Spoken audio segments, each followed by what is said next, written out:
And I moved on to a stand where they had books. And this one lady, after talking to me, said, would you like a couple of these books? I said, well, I really don't have money to purchase them. She says, never mind. She gave me 2 books, The Bad Seed and Peyton Place. And you know there are no sex books in the USSR, so, but I reciprocated. I said, would you like to have lunch with me? She said, sure. And she didn't know anything about me, but apparently she accepted my invitation. So I met her at the National and we sat down and I am drilling her about America. I want to know everything. And everything was going well. The champagne was good, the caviar, everything was beautiful. And then she asked me a question. What do you think about Elvis Presley? And I said, well, I knew Sinatra. I knew Bing Crosby. Who the hell is Elvis Presley? I'm trying to think. And I understand now. When I first went over, you thought in English, and then maybe you picked up an Armenian or 2 or a Russian word. Now you're thinking Armenian, Russian, and your third language is English. Not for you, but for me. But remember, I was with basketball players. Yeah, you were lucky you traveled. Yes, absolutely. I know how lucky I was. Very. I could not answer this young lady. I didn't know what to say. So I admitted, I don't know who Elvis Presley is. She got up, looked at me, and said, I know you are from the secret police. You're here to seduce me so that I will work for you people. I said, no, but she got up and I never saw her again. It's strange that you didn't hear Elvis Presley there, because we did. You're lucky then. Pat Boone, Elvis Presley, all of them. BBC Voice of America, BBC. Go listen, Eddie. Did you hear, Put it on low. Allison, and- you brought up a very good question. During the time of Stalin, there was no news. There was really no news. Dad.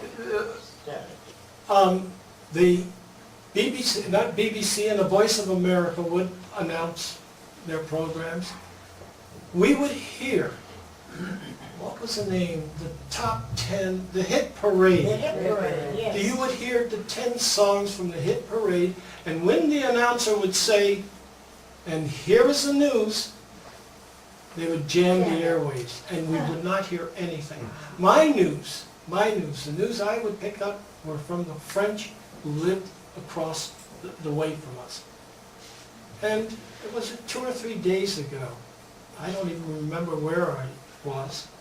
This one French-speaking Armenian got up and asked me, tell me about the French, not the French Armenians, but the French women that lived across the way from you. And I had to dig back into my mind, and then I started to bawl because I remembered them. These women, there was a prime minister, Perot or Paris, something like that, who was born in France, or in Yerevan, and went back to France and became the prime minister of the country. When he met with Khrushchev, he said, you know, I was born in Yerevan. I want to see that city. And Khrushchev gave him permission to come down to Yerevan. These French women spent all night weaving, making a French flag. A dozen of them marched down a Bobian with their children to the hotel in Tours and sang the Marseillaise. And when the Prime Minister came out, they told him, we are French, we want to return. I think, and maybe you can correct me, they were the first Absolutely. to leave the country. They were allowed to go. There were a dozen of those women. I never saw them again, but they were brave. One of the mothers gave her child to the president, said, take it with you. And you know how you could have enriched this book if you would have told me this before? You will write a book. No, I won't. I don't know if you know Alice, but she has a tremendous story, and I won't violate her privacy, but she has a story to tell second to none. And I wish someday that someone, or she would sit down and write it. I was in Moscow after a tournament when a KGB officer approached me. We were near St. Basil's Cathedral, and we were walking down Red Square. And he said to me, Tommy, you're going home. And I laughed. I said, I can go to Yerevan anytime I want, because I thought when he said home, he meant home. Yerevan now. And I said, you mean I can go home? I have a Russian passport. I can go to Yerevan. I have no problems with that. He said, no, we're sending you back to the U.S. I did not believe him. I thought he was playing games with me, trying to break me down emotionally. We went to the Hotel Metro. We sat there, and he started to talk to me. He said, yes, we are going to let you go, but if you become a tool of the capitalists, nobody will follow you. It will be the end. If you become a tool of Wall Street, believe me, we can reach you. I didn't care. I didn't believe what he said. Once I got into America, they weren't going to touch me. I would be free. I will show you evidence in a little while that that is not true.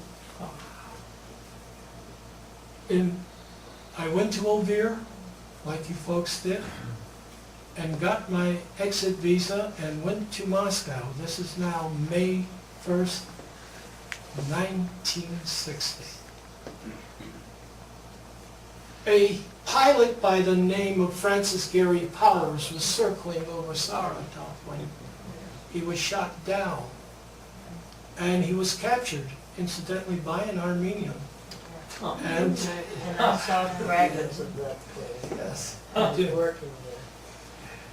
He was captured, and of course, if you know your history, he was brought to trial, convicted of spying, and he was to serve 10 years in Siberia. But thanks to a master spy by the name of Rudolf Abel, who was involved in the exchange of atomic bomb secrets and was later apprehended and arrested, the U.S. exchanged Abel for Powers. That wasn't a good exchange. I hoped that Powers would have rot over there and we had kept Abel. They delayed my departure, and eventually I got out in July of 1960.